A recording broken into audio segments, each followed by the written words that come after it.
اللہ کے نام سے شروع جو نہایت مہربان ہمیشہ رحم فرمانے والا ہے۔ مرد عورتوں پر محافظ و منتظم ہیں، اس لیے کہ اللہ نے ان میں سے بعض کو بعض پر فضیلت دی ہے، اور اس وجہ سے بھی کہ مرد ان پر اپنے مال خرچ کرتے ہیں۔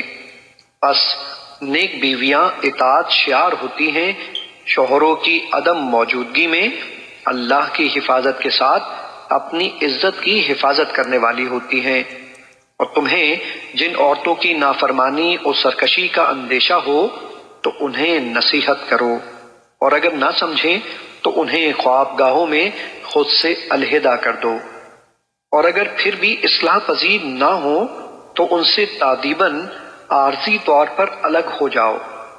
پھر اگر وہ رضائے الہی کے لیے تمہارے ساتھ تعاون کرنے لگے تو ان کے خلاف کوئی راستہ تلاش نہ کرو، بے شک اللہ سب سے بلند، سب سے بڑا ہے۔